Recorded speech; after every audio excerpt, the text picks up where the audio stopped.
sudah ada rakaman. Okey, kalau tengok dalam slide, anda ada share slide dekat antum juga. Ni nak tengok pada latar belakang kumpulan ayat 1 hingga 5. Ini perlukan bantuan adib jugalah ataupun antum yang UIA ni boleh juga bahasa Arab ni Iftahallahu ta'ala hadhihi surah al-karimah muqsiman ala wuqu'il ba'th bila syak. Allah telah membuka surah ini, surah yang mulia ini dengan sumpah ala wuqu'il ba'th bila syak. Tentang apa tu? Tentang masa kebangkitan yang tidak ada ragu padanya kan. Fa'aqsamu bil malaikah allati tanzi'u arwah al-kuffar min abdanihim naz'an syadida. Maka sumpah pada malaikat yang mencabut roh, roh arwah. Jamak kepada roh adalah arwah. Roh-roh orang kufar min abdanihim daripada badan-badan mereka. Badan macam kita baca maksud surat tadi, Allah ma'afina fi badanina min abdanihim naz'an syadidan, dengan tarikan yang sangat-sangat keras. Wabil malaikah, dan juga kepada malaikat yang taqbidu arwahil mu'minin bisuhulah, yang mengambil roh-roh orang mukmin ni dengan cara bisuhulah. Suhulah tu apa? Sahl. Sahl tu apa? Dengan mudah, dengan cara yang sangat senang. Wa rifqin wa sur'atin, dengan cara yang sangat lembut dan cara yang sangat cepat. Wa bil malaikah allati tasbahu fi ajwa'is samawati wa afaqil ard bi amrillahi ta'ala. Dan demi malaikat yang bertasbih. Kalau gunakan kat sini perkataan tasbih kan. Tasbahu. Tapi dia membawa maksud apa? Bergeraklah di mana ajwa is-samawati wa afaqil ard. Di ayalah orang kata penjuru langit dan juga penjuru bumi ni bi amrillahi taala, dengan mematuhi perintah Allah. Wa bil malaikah allati tusari'u ila tanfidhu amrillahi taala, dan demi malaikat yang bersegera untuk tanfiz. Tanfiz tu apa? Ingat tak? Kita ada kalau dalam tarbiyah ni kita belajar tentang uh, ha, ta, ta, tarif, takwim dan juga tanfiz. Tanfiz ni adalah pelaksanaan. Tusari'u ila tanfiz, bersegera dalam melaksanakan amrillahi ta'ala, perintah-perintah Allah. Wa bil malaika allati tudabbiru ma wakkalaha Allahu bitadbirihi.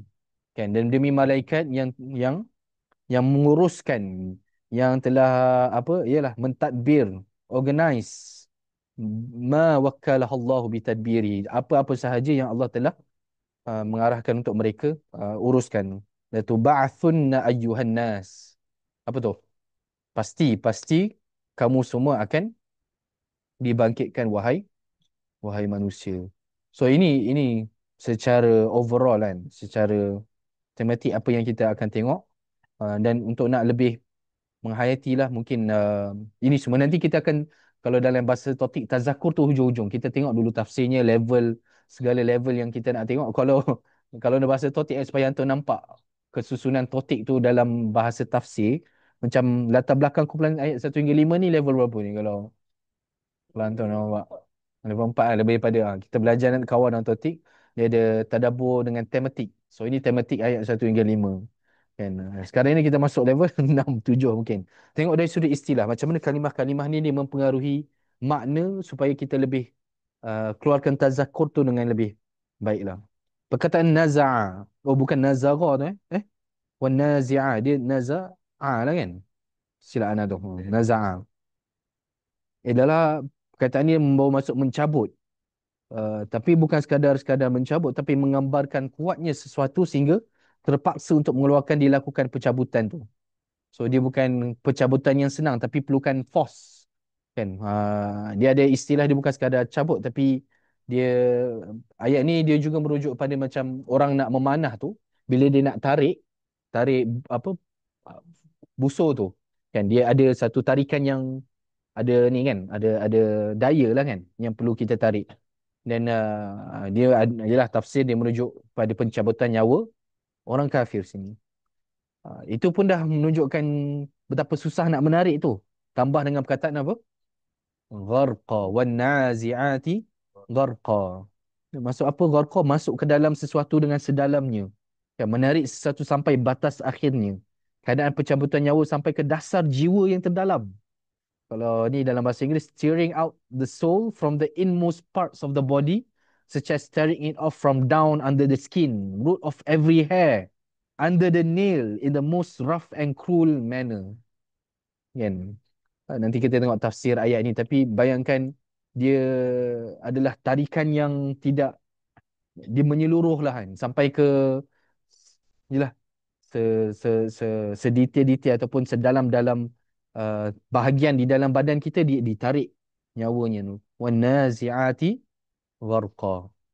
Kemudian Allah kata وَالنَّاشِطَاتِ نَشْطًا. And by the way, kita boleh belajar daripada bahasa tu sendiri. Bila disebut dengan naza'a gharqa, dia perkataan yang senang ke susah nak sebut? Susah kan? So kita belajar dalam kalimah bahasa Arab pun, perkataan ataupun huruf tu dia juga membawa erti kesusahan tu, kedahsyatan tu. وَالنَّازِعَاتِ غَرْقًا. Tapi sampai pada orang yang beriman macam mana? وَالنَّاشِطَاتِ نَشْطًا. Pada mulanya berarti mengikat atau mengeluarkan, seperti menarik timbul dari sumur. Dari sini diartikan mencabut, tetapi pencabutan yang lemah lembut. Bayangkan perkataan nasyata ni digunakan kalau kita nak ambil air dalam telaga kan. Kita nak angkat timba tu dalam keadaan yang macam mana? Sikit, sikit, sikit, sikit, sikit, sikit kan. Kita tak macam apa, terus sentak dia macam tu kan. Tapi dengan sangat lemah lembut, ditarik naik supaya air tu tak tumpah. So kita bayangkan nasyata tu adalah seperti gambaran kita angkat timba tu kan. Dari sini kita diartikan mencabut, tetapi pencabutan yang lemah lembut. Untying a knot, removing a stopper, removing something gracefully. Tu dalam bahasa Inggeris lah kan. Mm. Sini tafsiran dari sudut dalam uh, bahasa Arab ni kot. Ayat 1 dengan 2 tu. Ayu malaika alladhi yanzi'u aun arwah al-kuffar an abdanihim naz'an syadida. Wabil malaika alladhi yaqbiduna arwah al-mu'minin bisuhulah wa rifqin wa sur'ah. Ini kita dah tengok tadi lah kan. Alright. So ayat 1 dengan 2 ni dia menggambarkan tentang apa? Pencabutan roh tu. Roh orang kafir dengan roh orang yang beriman.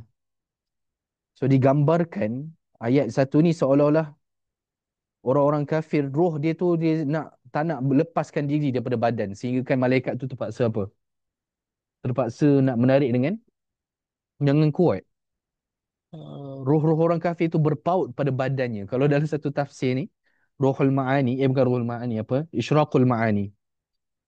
Katanya roh orang kafir dia menyorok dalam badan supaya rohnya tak ditarik keluar daripada badannya. So sehingga kan malaikat tu terpaksa, bukanlah terpaksa je.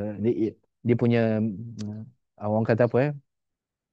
Gambaran ni malaikat tu apa, wan naziati gharqa, mencari sampai ke dalam tu dan menarik dengan sangat sangat kasar. Tapi bagi orang yang beriman macam mana? Dia tak rasa nak berpaut pun pada badan dia kan. Tapi dia sentiasa nak apa? Rasa tenang, rasa tak ada menanti-nantikan pertemuan dia dengan Allah Subhanahu Wa Taala, menyebabkan dia disambut dengan baik bila bila dia nak melepaskan diri daripada badannya kan. Kita tengok satu hadis keadaan pencabutan roh orang kafir. Boleh setakat ini semua okey ke? Bantu Ana sikit-sikit kalau yang bahasa Arab wa innal 'abdal kafir. Dan bagi seorang hamba yang kafir, idza kana fil inqita' min ad-dunya, dan apabila dia ingin meninggalkan dunia ini, wa iqbalin min al-akhirah, dan nak ke arah akhirat, nazala ilaihi minas sama'i malaikati sudul wujuh. Apa maksud dekat situ? Siapa boleh bantu? Turunnya kepadanya, turunnya kepadanya itu daripada langit satu malaikat yang sudul wujuh, dan yalah, keadaan malaikat tu dalam keadaan yang masam, yang wujuh yang hitam kan. Ma'ahum al-musuh. Musuh ni satu benda lah. Satu barang yang anak yang kena tengok lah hantu, apa benda tu, al-musuh. Fayajlisuna minhu maddal basar. Dan dia pun duduk kepadanya, yang nak ditarik ni Abdul Kafir ni, maddal basar, atas kepalanya ni, sekitar dekat kawasan matanya. Thumma yaji'u malakul maut. Kemudian datanglah malaikat maut, hatta yajlisa 'inda ra'sihi. Sehinggalah dia duduk dekat-dekat kepalanya, ra'si. Fayaqul, Ayyuhatuhan nafsul khabithah. Wahai nafs. Wahai diri yang khabithah. Khabithah ni apa? Yang buruk. Kat mana kita dengar perkataan khabithah? Oh, Masya Allah. Amal lah. Amal. Amal. Masya Allah. Lagi, lagi. Ingat tak ayat tentang pokok dalam surah Ibrahim tu? Oh, yang buah tu. Macam mana ayat tu, Dik? Kalimatun tayyibatun kasyajaratin tayyibah wa asluha sabi wa far'un fis sama' tu'ti ukulaha hinum bi'idzni rabbiha. Benar? Um, Kalimatun khabithatun. Kan? Kasyajaratin khabithatin ijtussat. Kan? Ayat tu kan? Masya Allah. So ini adalah fayantazi'an mana tadi? Yajlisu 'inda ra'sihi fayaqul ayyatuhan nafsul khabithah ukhruji, keluarkan keluarlah kepadaku ila sakhatin minallahi wa ghadab, kan, kepada sakhah minallahi wa ghadab, kepada kemurkaan Allah dan juga kemarahannya. Fatafarraqu fi jasadi, maka dia pun berlepaslah daripada jasadnya. Fayantazi'u anhu kama yuntaza'u sufud min sufil mablul. Ni diceritakan macam mana keadaan jasad tu, roh tu keluar daripada jasad. Seolah-olahnya macam antum pernah dengar tak yang macam macam dia macam satu benda yang tajam, satu satu batang yang tajam dan ditarik dengan kain macam tu lah, basah. Anda tak berapa nak faham dia punya gambaran tu. Tapi nak katanya dalam keadaan yang sakit dan yalah sakit lah. Fayakhudhaha فإذا أخذها لم يدعوها في يدي ترفع عين حتى يجعلها في تلك المسوق ويخرج منها كأنتني ريح جيفة وجدت على وجه الأرض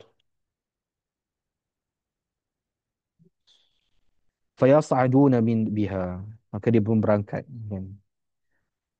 Tapi ini keadaan orang-orang yang pertama tu kan, orang-orang yang um, kafir meninggalkan badannya. Tengok yang seterusnya macam mana hadis kada bercakap orang-orang beriman. Innal abdal mu'min idza kana fil inqita' min ad-dunya, bila dia nak berlepas daripada dunia, orang-orang mukmin ni, wa iqbali minal akhirah, dan pergi ke akhirat, nazala ilaihi malaika minas sama', turunnya kepadanya satu malaikat, malaikah banyaklah, minas sama', bidun wujuh. Apa tu? Wajahnya bercahaya. Ka'anna wujuhahumus syams, seperti mana matahari. Dan perasan tak, dia bukan macam tadi juga, dia bukanlah yang kita ingat malaikat satu je yang turun, malaikat maut, tapi sebenarnya dia macam ada ada kumpulan malaikat, sorry kan, kumpulan malaikat yang turun untuk nak menyambut roh-roh ni kan. Dan mereka yang turun ni adalah bidun wujuh ka'anna wujuhimun syams, insya-Allah. Moga kita jadi antara mereka ni lah, insya-Allah. Ma'hum kafan minal akfan al jannah, bersama-sama mereka kafan minal akfanil jannah wa hanutin min hunutil jannah kan, hatta yajlisu minhu maddal basar thumma yaji'u malakul maut alaihi salam hatta yajlisa 'inda ra'sihi fayaqul ayyatuhan nafsu tayyibah, wahai nafsu yang sangat baik, ukhruji ila maghfiratin min Allah wa ridwan, keluarlah kepadaku kepada keampunan dan juga redha Allah Subhanahu wa taala. Fatakhruju tasilu kama tasilul qatratu min fis siqa fayakhudhaha. Basically dia keluar dalam keadaan yang sangat senang kan. So inilah keadaan orang-orang yang beriman. Okey. Ayat surah ni bermula dengan menggambarkan kita, dia sepatutnya mengejutkan kita lah kot kan, yang hakikat bila kita ada dekat dunia ni, sesibuk mana pun, sebanyak mana pun perancangan kita nak buat kat dunia ni, akhir sekali kita akan ada dua probabilities je. Dan dua probabilities ni dia akan menentukan perjalanan kita ke depan. Tandanya kan. Okay ke Din? Okay, very nice. Alright. Ha? Din. Ha. So akhirnya dia memperingatkan kita apa sebenarnya. Dia dah masuk tazakur sikit lah mungkin kan. Yang kalau kita nak bercerita tentang perancangan 2026, apa yang kita nak buat kan? Kalau kita boleh tulis sama-sama apa azam 2026 tanpa membaca ayat ni, dengan membaca ayat ni sudah tentu azamnya akan mungkin berbeza kan. Kalau bab kata Tuan Fazrul tu dia selalu kata begin with the enders in mind. Inilah enders dia, which is kita nak akhirnya yang mana satu? Kita nak disambut tak kala kita meninggal tu dalam keadaan malaikat-malaikat datang dalam keadaan apa, wajah yang masam, yang marah, dan kata keluarlah, supaya akhirnya kita menghadap kemarahan dan juga kemurkaan Allah, ataupun kita nak yang beriman ni kan. So cuba cuba gambarkan dan cuba letakkan bila kita baca ayat ni sendiri, dia memperingatkan kita apa yang aku nak buat untuk mempersiapkan aku, sama ada aku nak disambut dengan malaikat yang baik ataupun malaikat yang khabithah tadi kan. What actions do I do daily? Keutamaan apa yang aku perlu buat setiap hari supaya aku jadi antara orang yang tak berpaut pada badan. Kenapa orang kafir dia berpaut pada badan agak-agak ni?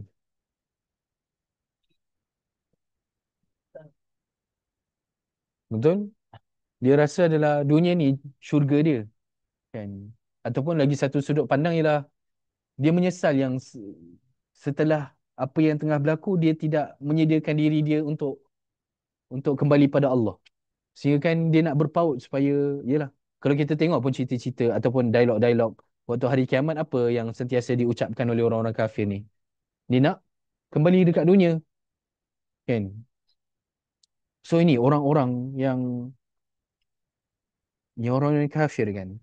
Dan in a sense kita bukanlah orang kafir kan, yang memang kita rasa ayat ni tak ada kaitan lah dengan kita ni orang kafir kan. Tapi hakikatnya orang kafir ni sangat berpaut pada dunia, seolah-olah dia tidak sempat merancang untuk akhirat dia. Dia hanya nampak 2026 adalah matters of the dunia sahaja kan. Sampai kan terlupa tentang akhirat dan dia nak berpaut pada dunia. Tapi orang-orang yang beriman ni kenapa dia senang kan? Kenapa dia senang nak berlepas daripada badan dia? Kenapa? Pada tak berpaut pada dunia.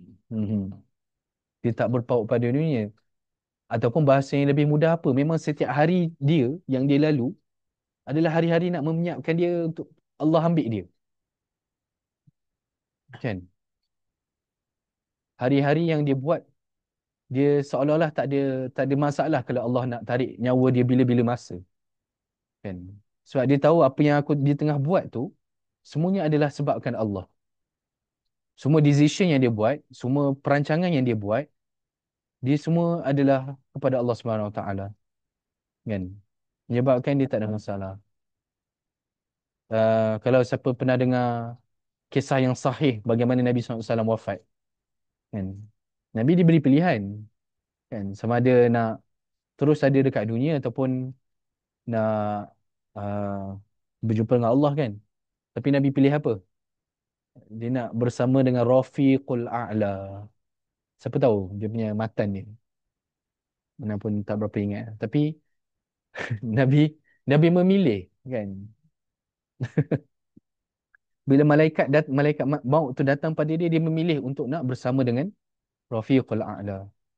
Bersama dengan teman yang paling tinggi tu kan. So dia adalah muhasabah lah kot untuk kita kan. What have we done daily yang menyebabkan okay, aku dah ready untuk nak diangkat oleh Allah kan. Pada bila-bila masa dan malaikat menyambut kita dengan geng-geng, dengan sorak, bukanlah sorakan kan, tapi sambutan yang baik kan, dengan muka yang gembira, dan kita pun berlepas dekat dunia ni kan. Ana sekarang ni 2-3 hari dah mengenang ada seorang ikhwah lah yang sekarang ni di IKN. Doakan dia lah. Bukanlah yalah, tapi kita tahulah macam mana kematian tu sangat dekat kepada orang-orang yang kanser ni kan. Kalau ada masa bicara, kalau siapa kenal nama dia, Yusri, Ikhwah semua. But anyhow, itulah yang sepatut mood yang ada, yang memperingatkan kita, yang membentuk tasawur cara kita hidup ni. Kan? Lepas ni contohnya, kita nak balik UIA ke, nak balik Ceras ke, kita dah ready ke kalau Allah SWT angkat nyawa kita dekat tengah-tengah jalan, wa iyadzubillah, bukanlah nak mengharapkan kan. Tapi tempat yang kita tuju ni, adakah kita dah meletakkan niat yang baik bila kita balik ke UIA? Meletakkan niat yang betul, aku buat something ni untuk Allah dalam perjalanan aku balik ke Ceras UIA. Sebab itu mentality kalau dalam surah Insyirah sangat related lah kan. Bila Nabi dimudahkan urusan, apa yang next tu? Macam mana ayat tu? Fa'idha faraqta fansur. Habis selesai satu perkara, beralih terus pada perkara yang lain, yang baik juga. Sebab apa? Amal yang baik yang berterusan tu ialah yang akan menyebabkan kita sentiasa dalam jagaan yang baik, tak kala malaikat maut tu sentiasa nak ambil nyawa kita kan. So, are we really conscious? Itu kot persoalan dia. Adakah kita betul-betul sedar yang malaikat maut ni bila-bila sahaja boleh nak menarik nyawa kita? Dan itulah. Dan dia balik pada realiti itulah, kita kat universiti, kalau bukan sebabkan halaqah-halaqah yang kita sertai, bukan sebabkan Quran yang kita kenali, peringatan yang kita dapat macam ni, agak-agaknya macam mana yang persediaan, yalah, normal mahasiswa lalui dalam kehidupan seharian kan. Ya, nak mempersiapkan tugasan assignment. Semalam mungkin ada yang merancang nak pergi tengok 2026 punya apa konsert, dan wayazubillah apa-apa yang boleh jadi time tu kan. Dan kalau Allah tarik nyawa, ya macam-macam lah kot kan yang tidak baik akan berlaku. So dua ayat ni menggambarkan tentang keadaan kita untuk diperingatkan kita nak jadi yang mana, wanazi'ati gharqa ataupun wanasyitati nashta. Tiga ayat lagi ikhwah. Kita cuba habis 8:30 kot Kemudian Allah kata apa? Fassabihati sabha, fassabiqati sabqa, falmudabbirati amra. Kalau tengok yang versi Arab tu, tafsir dia, ai al-malaika yanzilu minas sama musri'in kal faras al-jawad. Apa tu? Malaikat yang turun daripada langit dalam keadaan yang sari', yang laju, seperti kal faras al-jawad. Faras tu apa? Adik, IRK je tu. Kuda. Thank you. Dia ada, Masya Allah. Kuda-kuda. Al-Jawad ni anda tak pasti Al-Jawad ni apa. Allah alam. Kemudian al-malaika yasbiquna ibnu Adam bil khair wal amal as-salih. Muqil hum al-malaika yusabiquna bi arwahil mu'minin ila al-jannah. Wa aslu sabiq at-taqaddum fi sayir. Ni dia merujuk pada malaikat yang sabiqun, fasabiqat sabqat kan. Yang turun kepada yang bersegera kepada Ibnu Adam bil khair, dengan kebaikan, wal amal as-salih, dan juga amal yang salih. Wa qil hum al malaika yasbiquna bi arwahil mu'minin ila al jannah. Ada juga yang mengatakan qil. Ini pandangan yang kedua. Ini malaikat sebab dia macam ada turutan kepada ayat yang pertama dan kedua tu. Ini merujuk pada malaikat yang segera nak bawa roh-roh orang mukmin kepada jannah. Sebab dia ini tafsiran yang kedua lah. Orang kata fasabihati sabha fasabiqat sabqa tu nak merujuk pada mereka bawa roh orang mukmin kepada jannah. Tapi pendapat lain kata ini adalah pentadbiran malaikat dalam bersegera nak menguruskan hal-hal yang Allah perintahkan mereka. Al-malaika allati tusari'u ila tanfidh amrillah ta'ala bila ta'akhur wala ibta' kan. Ini benda yang kita boleh belajar dari malaikat juga. Sebab kita jarang bercerita tentang malaikat juga kan. Sedangkan mereka adalah ciptaan Allah, dan mereka adalah orang yang sentiasa bertasbih pada Allah. Kalau dalam ayat Al-Khalifah tu macam mana ayat dia? Yang kita belajar tu kan. Itu mereka ni dia argue kenapa nak lantik uh, manusia, sedangkan kami ni adalah wa nahnu nusabbihu bihamdika wa nuqaddisu lak. Mereka ni sentiasa bertasbih pada Allah. Dan seolah ni argument nak jadi khalifah ni nak kena sentiasa bertasbih.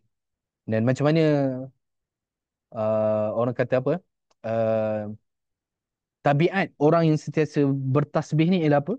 Al-malaika allati tusari'u ila tanfidhi amrillahi ta'ala bila ta'akhur wala ibta'.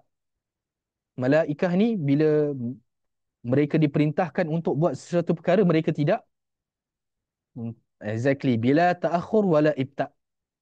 Mereka tidak berlengah dan mereka juga tidak ibta' ni apa? Din tahu Din? Ibta'. Ana tak pasti perkataan ibta', tapi bila ta'akhur dia tidak melengah-lengah dalam melakukan perintah tu. Kan? Itu sikap seorang makhluk yang sentiasa tasbih. Kan?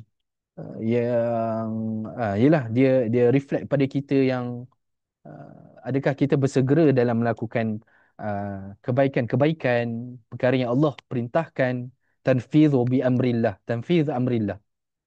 Dan bukan sekadar itu, bila nak melakukan kebaikan mereka ni apa, fal mudabbirati amra, al malaika allati tudabbiru ma wakkalaha Allah tadbirihi.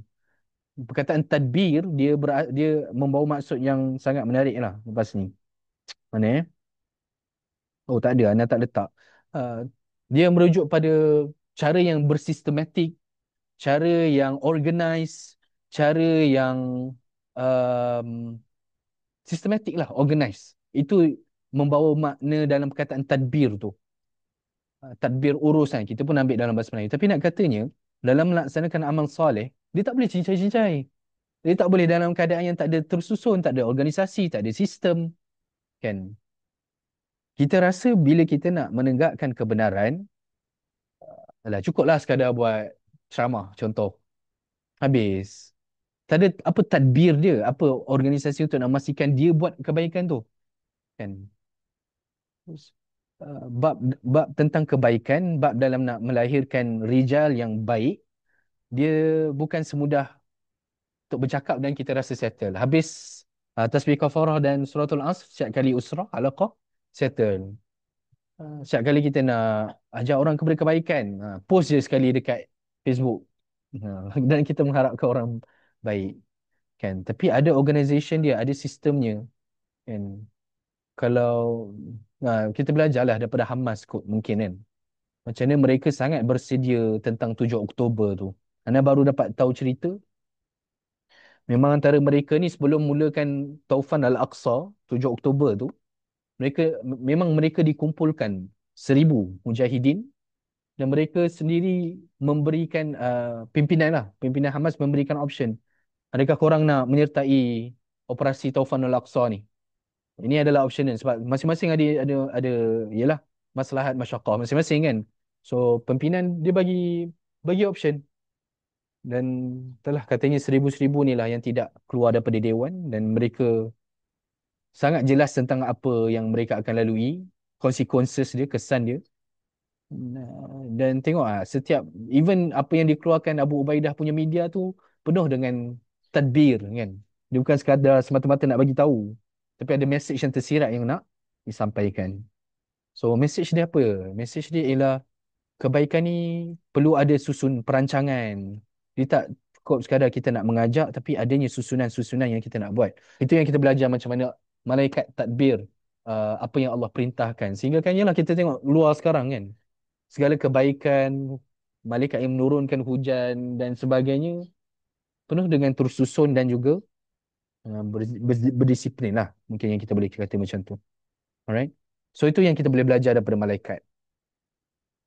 Um, Mungkin akhir sekali kot. Itu dah tazakur lah mungkin sikit kan. Akhir sekali adalah kita nak kena tahu, antum nak kena tahu bila nak sembang tentang surah Nazi'at 1 hingga 5 ni, dia bukan tafsiran dia tentang malaikat sahaja, tapi mufassirin mereka tafsirkan ayat 1 hingga 5 dengan pelbagai angle. Ada yang sifatkan dia sebagai sifat-sifat malaikat, ada yang kata ini adalah bintang-bintang, ada yang kata ini merujuk pada pahlawan yang masuk perang. So kita akan jumpa macam-macam yang apa nak menunjukkan ayat 1 hingga 5 tu boleh jadi macam-macam yang sedang dirujuk.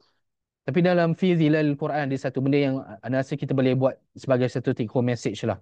Hemat Umar Ibn Al-Khattab dalam hadapi kalimah-kalimah Al-Quran. Ada siapa-siapa boleh bantu baca tak yang ni? Usiamu, wahai anak Al-Khattab, katanya ini memberatkan diri sendiri sahaja. Apakah salahnya jika engkau tidak mengerti makna sepatah kata dalam kitab Allah Ta'ala? Hmm. Ikutilah maksud-maksud yang nyata dari ayat-ayat kitab suci ini dan tinggalkanlah yang maksudnya yang tidak nyata. Ialah kata-kata yang lahir dari adab sopan terhadap kalimah-kalimah dan Allah yang agung itu adab sopan seorang hamba di depan kalimah-kalimah dalam Allah. Kadang-kadang mengekalkan kalimah-kalimah itu tanpa huraian merupakan satu matlamat yang menyampaikan maksudnya dengan sendirinya. So kita belajar tentang adab dengan Quran. Bila kita sampai pada apa-apa kalimah yang kita tak faham, uh, mungkin di peringkat kita lah yang bukanlah alim ulama, bukanlah orang ahli dalam bahasa, uh, tidak perlu nak terjun dengan sangat deep mungkin untuk nak mencari apa maknanya. Bahkan antara ulama dengan Umar, barangkali ialah sudah tentu Umar mempunyai darjat yang lebih tinggi kan. Uh, kita nak kena jelas bahawa Quran ini bukanlah satu satu kitab yang nak memastikan kita dapat mencari seluas-luasnya makna tu sendiri. Tapi Umar Al-Khattab sangat jelas lah kot tentang apa yang Al-Quran mahukan, maqasid Al-Quran tu sendiri. Dia bukanlah tentang penerangan kepada setiap perkataan tu. Sebab sekarang ni kita banyak kan buat benda tu kan untuk nak tengok deeply dalam setiap perkataan tu. Tapi tak kala kita berhadapan perkataan adab Umar Al-Khattab sendiri kata demi usiamu. Nak katanya sampai usia nak sampai bila kan umur aku pendek tapi bila nak nak laburkan masa aku dengan banyak tentang benda-benda yang tak tak difahami tu, baiknya kita jaga adab dengan tidak mendalami dan fokuslah kepada ayat-ayat yang kita boleh nak faham. Itu antara uh, cara Umar nak bagi hint pada kita yang fokus what is obvious, fokus pada ayat-ayat yang akan memberikan impak. Pada yang tak faham, dia tidak menjadi satu kesalahan, fokuslah pada ayat yang kita boleh nak faham tu. So di balik pada persoalan yang Ana pun dah lalui dengan Nadib, Amir, Akira itu kan. Apa kaitan tiba-tiba Allah cerita tentang kematian, malaikat dengan tema juzuk 30 yang membawa tentang hari kiamat. Akhir sekali itulah hadis tu kan. Idza matal insan faqad qamat qiyamatuhu. Apabila seorang itu meninggal dunia, itu adalah apa? Kiamat kecil bagi dia kan. So nak katanya kalaulah kiamat sebelum kalau kiamat kecil ni tak menggerakkan kau, nanti lepas ayat ni kita masuk tentang ayat tentang kiamat kan. Kalau kiamat kecil ni tak menggerakkan kau lagi, tengoklah kiamat besar nanti kan. So secara kesimpulan lah barangkali um, ki- kita tengok tentang bagaimana ayat 1 hingga 5 ni memberikan kita gambaran kalau kita ambil sudut malaikat, ialah macam mana kita boleh nak appreciate tentang apa yang kita perlu lalui dalam kehidupan ni, kena letak asas bahawa apa-apa pun is either two option, nak kesudahan yang baik ataupun kesudahan yang tak baik. Dan kita belajar orang kafir ni dia nak melekat pada dunia sebab dia tak bersedia nak berjumpa dengan Allah. Mereka rasa dunia ni lah tempat kehidupan dia kan. Dia tidak mempersiapkan diri dengan aman untuk berjumpa dengan Allah. Tapi orang-orang yang roh-roh al-mukminin, mereka ni angkat dalam keadaan yang bersenang, yang tak rasa nak berpaut pada dunia ni sebab dia lebih rasakan ketenangan. Rumah yang sebenarnya adalah bila jumpa dengan Allah Subhanahu Wa Taala. Semoga Allah hidupkan perasaan itu untuk sentiasa rasa kematian tu dekat. Malaikat maut sentiasa menjenguk-jenguk pada kita pada setiap saat tu, setiap hari. Bahkan surah ni lah bila antum hafal, tambah pula dengan kita faham perkataan, tambah pula kita faham tafsir, dia menguatkan tazakur-tazakurnya tak kali kita baca lah ayat 1 hingga 5 ni. Wallahu alam sawab. Ada mungkin angle-angle tadabbur yang antum boleh nak tambah ataupun tazakur dan sangat alu-alukan lah. Apa artinya untuk kita sebagai mahasiswa? Apa artinya buat kita yang sedang, yalah, buat apa yang kita tengah buat sekarang kot. Any POV? Tambah sikit Sangat, sangat. Boleh. So, dia terangkan sikit lagi pasal um, pandangan pasal yang ayat ya. tu kan bintang. Hmm. So dia kalau itu dalam pasal apa tu dia kata yang kelima ni adalah bintang hari kiamat. Hari kiamat nanti bintang akan jatuh. Kalau ini ayat Dr. Adam yang cakap dalam Mu'tazilah dia kata bintang ni dan juga langit tu berat members dan bintang ni akan tampal lah dekat dia. So sekali semua bintang-bintang tu akan jatuh kan. Macam mana bintang-bintang yang kita nampak cantik hari ni jatuh kan. Kalau macam kan kita ada macam meteor apa pasal orang buat wish tu kan. Kadang-kadang macam dia akan buatkan lekuk tapi bayangkan bintang-bintang yang berat tu sebab dia bayangkan kalau kita ambil bintang tu pun dia sangat membantu dan juga menambahkan lah kita punya ketakutan terhadap kiamat tu kan. Sebab bintang banyak. Hari ni bintang kita tak nampak sebab dalam sains panggil light pollution. Sebenarnya banyak kat luar tu. Tapi sebab light pollution, cahaya kita tak nampak. Kat bandar orang tak nampak lah ni. Tapi bila akhirat nanti, bintang-bintang tu yang kita dapat cantik tu, yang kita dapat wishing star tu, semua akan jatuh. Dan jatuh dengan sangat keras, laju. Dan bayangkanlah hari kiamat nanti macam mana kan. So itu pandangan pasal hari kiamat. Dan Allah, walaupun mungkin kita lihat bintang tu turun serandom tapi Allah susun kan sebab kalau kita ambil bintang tu Allah kata fal mudabbirati amra jatuhnya bintang-bintang tu pun sangatlah teratur kan dan akhirnya kiamat pun berlaku lah itulah gambaran dan juga penanggapan tafsir Hamka maka kita lebih takutlah dan berimanlah dengan hari kiamat. InsyaAllah. Ana ada apa? Yalah, sebelum kita start Adib Akil join memang memang dah minta Kawa Amir Joe untuk tengok tafsir mana yang berkenan dan top up lah kepada perbincangan kita. Macam Ana cakap lah, Ana sangat mengharapkan kita take this opportunity betul-betul untuk kita nak hidupkan perasaan yang para sahabat telah dibesarkan sepanjang melihat surah ni. Which is takutkan pada hari kiamat, betul-betul nampak jelas tentang malaikat, dan semua benda lah. So kita sedang melalui tarbiyah yang para sahabat lalui dengan surah-surah ni. So Ana sangat sarankan supaya antum pun juhud lah ataupun memujahadah, cuba tengoklah apa apa dengar ceramah ke sambil datang ke liqa ke pertemuan ni ke, baca tafsir supaya kita boleh bagi lebih banyak rasa tentang ayat-ayat yang kita akan tengok ni. Okey. Akhir mungkin sebelum kita tutup ada tambahan tazakur yang boleh nak kita aman. Saya jelas tiba-tiba tuan rumah. Din ada apa-apa nak tambah, Din? Ana setuju dengan Ami. Okay, alright. Ana rasa memang sudah tentunya kita habislah kot tafsir sekadar tu. um, by idealnya setiap kali pertemuan kita nak lalu dua bahan, tafsir dan juga sirah. Tapi yelah, antum ada urusan. InsyaAllah kita sambung sirah pada sesi akan datang. uh, tapi a glimpse je lah apa yang kita akan tengok. Dan khususnya untuk Amir yang hilang. Bagaimana? Dia bagi tandas ke? Tandas kau. Oh ya. Tak apalah, nak tak payah tunjuk lah. Amir pun tak ada. Tapi Din pun tak boleh nampak kot kat sini. Ana tunjuk je kat sini sebab Ana tak share slide. Apa yang kita akan buat selepas ni, dan kita nampakkan sirah ni bukan satu benda yang terputus. Kita nak nampakkan sejarah ketamadunan manusia. Ini penting untuk Akil dengan Bad insyaAllah akan jadi mentor juga lepas ni.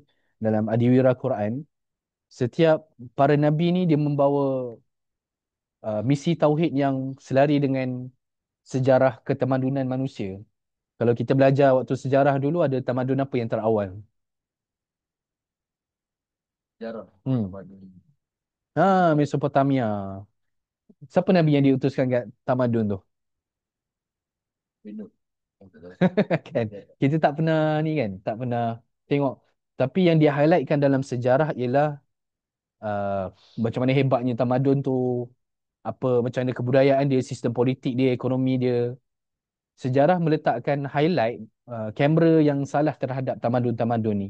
Sedangkan Quran melihat pada sejarah kemanusiaan adalah sejarah macam mana manusia tu dengan tauhid, dengan masalah yang dihadapi oleh setiap tamadun ni, dan para nabi ni nak address masalah-masalah tu dengan tauhid. So khususnya kawah lah. Kita dah tengok lah kot kan macam mana setiap nabi tu membawa kalimah yang sama. Macam mana kalimah dia? Kan? Oh, ya. Yang menurut Ma lakum min ilahin ghairuh. Kan? Itu message para rasul yang se- yang sama. Kalau tengok ayat Quran tu memang ayat tu yang diucapkan setiap rasul. Dan macam mana setiap nabi tu dia terhubung dengan Muhammad sallallahu alaihi wasallam yang kita akan tengok nanti. But first part yang kita akan tengok dalam siri akan datang ialah ini, apa jadi di tengah-tengah tu? Macam mana tauhid tu boleh terputus? Dan apa kaitan geografi Nabi sallallahu alaihi wasallam berada dekat tanah Arab tu dengan nabi-nabi yang terdahulu? So itu yang kita dan banyak buku-buku sirah dia highlightkan benda ni. Apa jadi dekat fasa tu, iaitu dunia sebelum kebangkitan Nabi sallallahu alaihi wasallam. So sebagai satu trailer, uh, boleh juga anda sangat sarankan untuk bacalah apa-apa kitab sirah yang antum tahu. Yang paling asas adalah Rahiqul Makhtum tu dan kitab-kitab lain lah. Alright. So insyaAllah kita sambung lagi sesi-sesi kita dalam tafsir surah Nazi'at ni dan sirah barangkali pada sesi akan datang minggu depan lah insyaAllah. Tanya antum, selesa Rabu malam macam ni, Rabu malam macam semalam ke Khamis malam?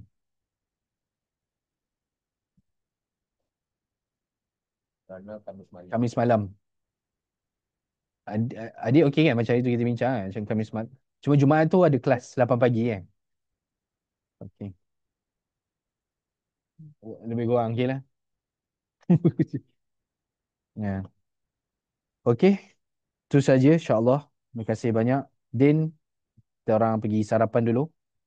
Macam mana pengalaman semalam, Din? Boleh share sikit dapatan syahadah dekat Bukit Bintang. Fuyo. Malam kita orang tak ada buat direction dakwah pun. Kita orang Ha. just bagi macam spread awareness lah tentang bendera Israel kat lantai. Bagi orang tengok reaction dia orang. So interview berapa. Ah. Okay lah.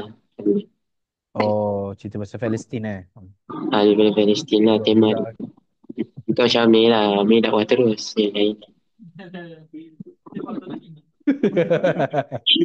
Amir, Akil, Adib. Oh, ya Allah. Bukan macam dia orang.